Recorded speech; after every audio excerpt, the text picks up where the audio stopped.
Hello everyone, this is Dilshakkar chemistry faculty of IIT NEET at saint Xavier school. आज हम पढ़ेंगे thermodynamics से related question. ठीक है, NCERT क्वेश्चन देखेंगे। तो चलिए स्टार्ट करते हैं। ठीक है, जैसे ये आपका ये क्वेश्चन है, ठीक है, न्यूमेरिकल देते हैं, उसको करते हैं। ठीक है, अब यहाँ पे देखिए आपका दिया गया है, यहाँ पे आपका दिया गया है न्यूमेरिकल में। जैसे ये न्यूमेरिकल से स्टार्ट करते हैं।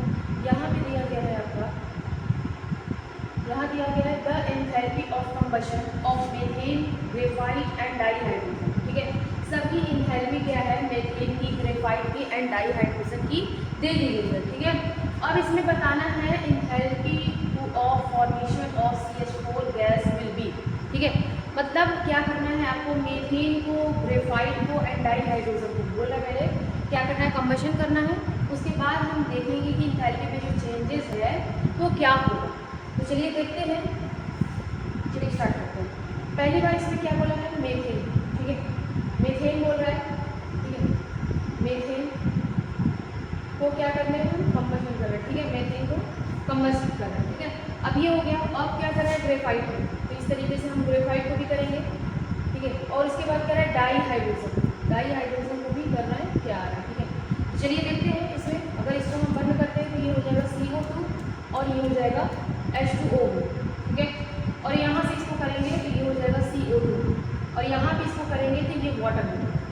ठीक है, अब इसको क्या करते हैं हम, बैलेंस करेंगे। ठीक है, बैलेंस इसको करेंगे तो यहाँ देखिए आपका 2 हाइड्रोजन है, पहली बार यहाँ पे 2 कर देंगे तो आपका पूरा हो जाएगा 4, और यहाँ पे अगर आप 2 कर देंगे तो ये बैलेंस हो जाएगा। ओके, ये आपका ऑलरेडी से बैलेंस है। और यहाँ पे देखिए, यहाँ पे अगर हाफ और 2 करेंगे तो यहाँ पे H2 हो जाएगा। ठीक है, ये हो गए। अब सबकी क्या है, एंथैल्पी की वैल्यू। ठीक है, एंथैल्पी करके क्या दी गई है सबकी,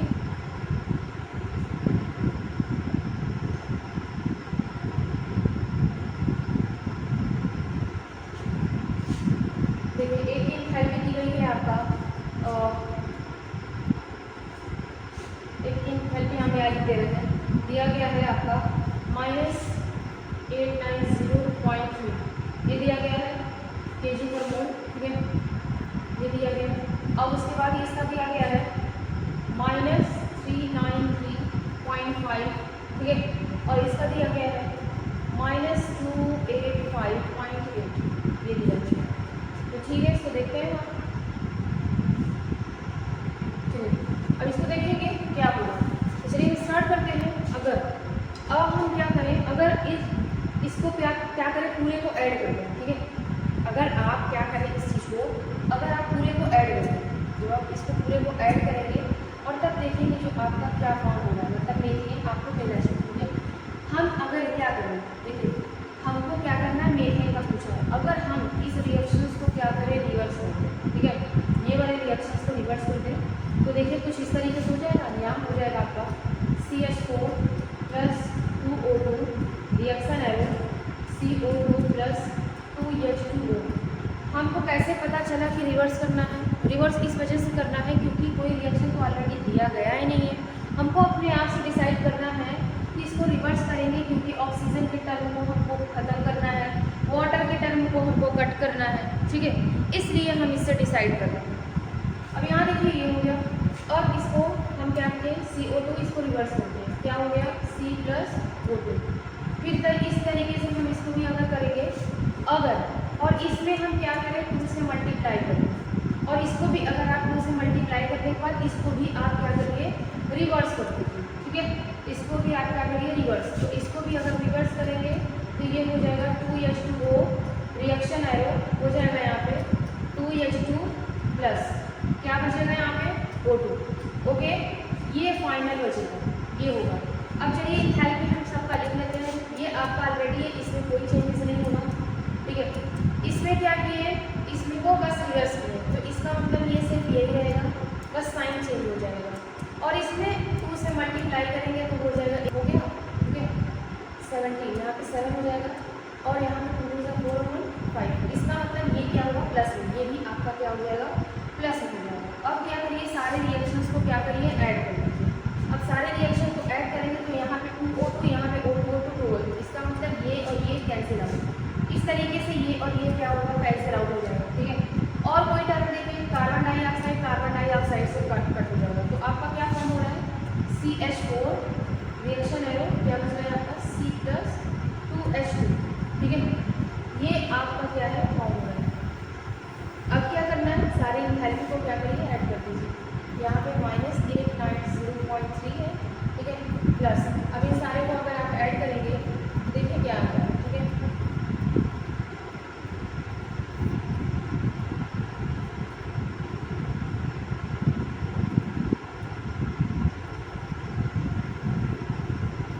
अगर आप इसको क्या करना है ऐड करना है तो ये आ रहा है। अब इसमें से क्या करिए, इसको माइनस कर दीजिए तो देखिए क्या आता है आपका, में क्या आ रहा है आपका 74.8। इसका मतलब ये होगा आपका आंसर, ठीक है। ये आपके क्या है आंसर आ गया। इस तरीके से करें। देखिए दूसरा क्वेश्चन क्या बोल रहा है आपका, यहाँ पे दूसरा बोल रहा है कि a reaction A + B reaction arrow C + D, ठीक है, दिख रहा है।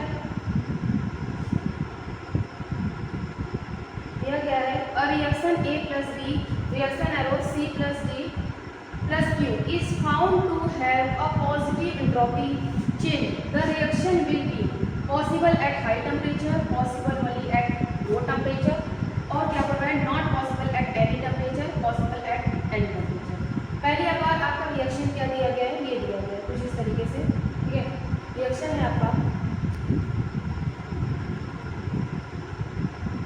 रिएक्शन है आपका A + B रिएक्शन है C + D + Q, ठीक है।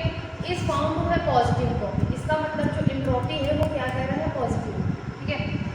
अब क्या कर रहा है द रिएक्शन विल बी, तो जो रिएक्शन है आपका क्या होगा, इसमें टेम्परेचर को आपको देखना है। तो पहली बार आप ये देखिए, जैसे यहाँ पे क्या है रिएक्टेंट है, रिएक्टेंट में तो क्या है हीट एब्जॉर्ब नहीं है, इसका मतलब प्रोडक्ट नहीं है।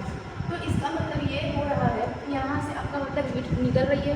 इसका मतलब लास्ट में यहाँ पे क्या हो सा रिएक्शन, यहाँ पे अगर देखें तो ये एक्सोथर्मिक होगा, और एक्सोथर्मिक में जो डेल्टा H है वो क्या होता है नेगेटिव होता है, ठीक है। इसमें एक्सोथर्मिक में डेल्टा H नेगेटिव। अगर हम गिब्स एनर्जी से देखें तो delta H - T × delta S होता है, ठीक है। अगर डेल्टा H की वैल्यू मान लीजिए यहाँ पे नेगेटिव है और यहाँ पे डेल्टा S क्या है पॉजिटिव, तो फिर भी ये नेगेटिव जो भी वैल्यू है, तो हम जो भी सॉल्व करेंगे तो वो तो नेगेटिव में आएगा। मतलब किसी भी चीज़ के लिए क्या होगा, आपका जो कोई भी टेम्परेचर है इसकी जो एंट्रोपी है वो क्या है पॉसिबल है। तो इसका मतलब ये क्या होगा, फिफ्थ ऑप्शन हो जाएगा, सॉरी फोर्थ ऑप्शन हो जाएगा। तो पॉसिबल एट एनी टेम्परेचर, कोई भी हो सकता है, ठीक है, ये हो। अब चलिए थर्ड देखते हैं। थर्ड में क्या कह रहा है, in a process 701 joule of heat, ठीक है। इसमें ये दिया गया है a process 701 joule of heat is absorbed by a system and 394 joule of work is done by the system. What is the change in internal energy for the process? इसमें internal energy आपको पूछा है, ध्यान दीजिएगा। Heat की जो value है वो 701 है और जो वर्क हो रहा है वो कह रहा है 394, लेकिन एब्जॉर्ब बाय द सिस्टम, ठीक है, वर्क बाय द सिस्टम है इसमें। तो चलिए इसको स्टार्ट करते हैं। पहली बार आपका जो Q है, देखिए Q की वैल्यू क्या दी गई है इसमें, Q की वैल्यू इसमें दी गई है 701, ठीक है। और W की वैल्यू क्या है इसमें, W की वैल्यू इसमें दी गई है 394, ठीक है। क्या दी गई है इसमें 394। अब हम बात करेंगे इस पर क्या है, हीट एब्जॉर्ब हो रहा है, और जब एब्जॉर्ब होता है तो केमिस्ट्री में हम पढ़ेंगे क्या होगा पॉजिटिव होगा, और वर्क क्या हो रहा है बाय द सिस्टम हो रहा है, तो हम क्या लेंगे वर्क को निगेटिव लेंगे। अब चेंजिंग एंट्रोपी पूछ रहा है, तो चेंजिंग एंट्रोपी आपको पता है क्या होता है, सॉरी चेंजिंग एंथैल्पी पूछ रहा है। क्या पूछा है इसमें, इंटरनल एनर्जी, ठीक है। इसमें पूछा है इंटरनल एनर्जी क्या है। चलिए देखते हैं इंटरनल एनर्जी, आप जानते हैं क्या होता है Q - W, ठीक है, ये होता है फॉर्मूले में। अब देखिए क्या है 701 ऑलरेडी आपको गिवन है, और आपका ये W क्या दिया गया है, और W क्या दिया गया है -394, ठीक है। अब इसको माइनस कर दीजिए तो ये हो जाएगा 394। अब इसको माइनस करेंगे तो आप क्या आ जाएगा, आपका आ जाएगा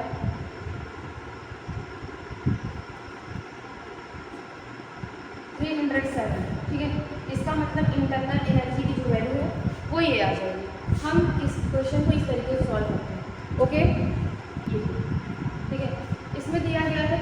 reaction of cyanamide NH2Cl with dioxygen was carried out in a bomb calorimeter and delta U was found to be -742.7 kilojoule per mole at 298 temperature दिया 298.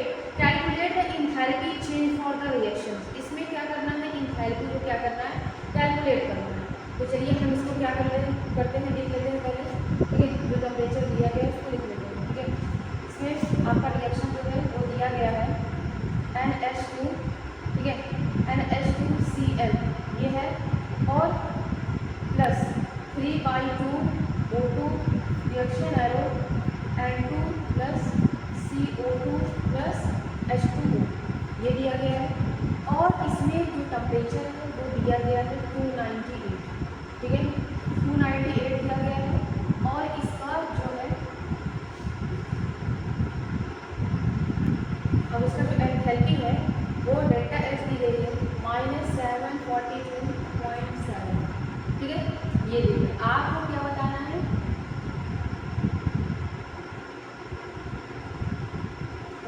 इंटरनल एनर्जी आपका दिया गया है यहाँ पे डेल्टा यू दिया गया है -742.7.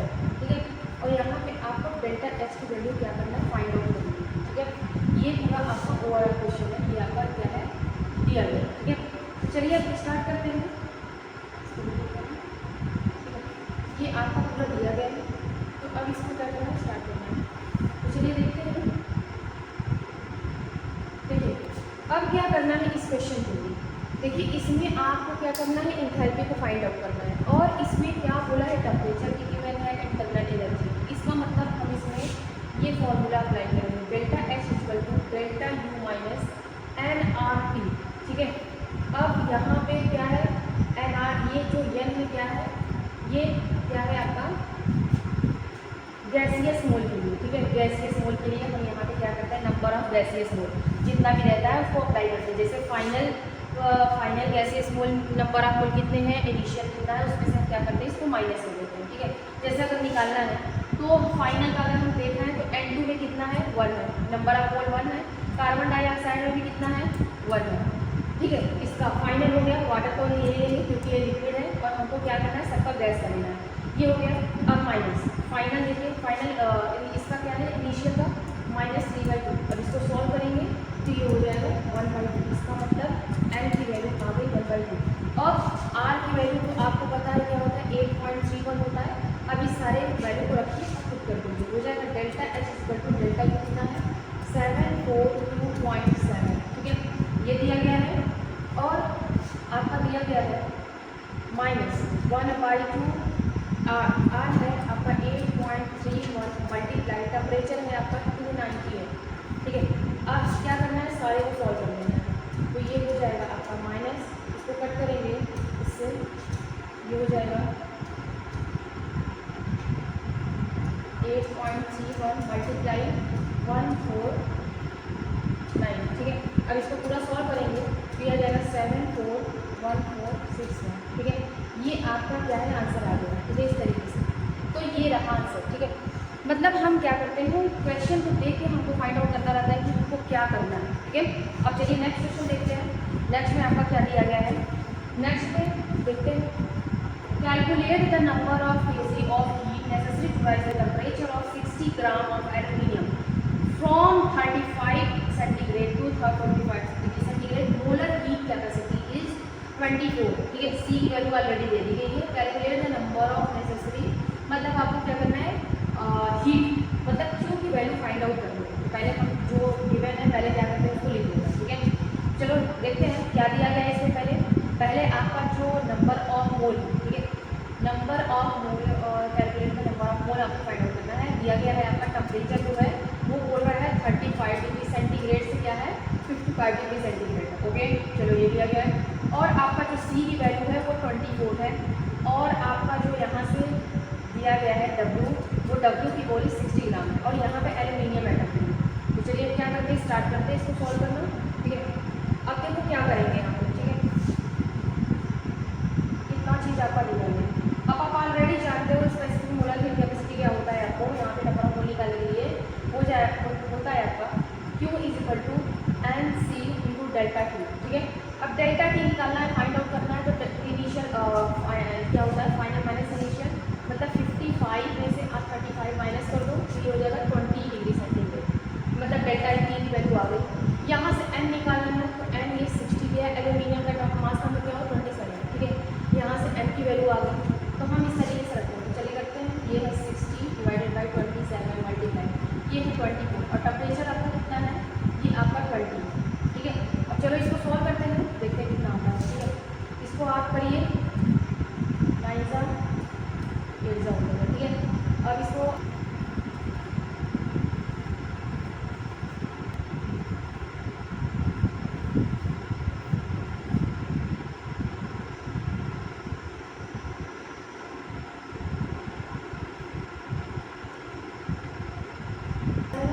वो ये आ जाएगा, ठीक है। मतलब ये क्वेश्चन हम क्या करते हैं, इस तरीके से करते हैं।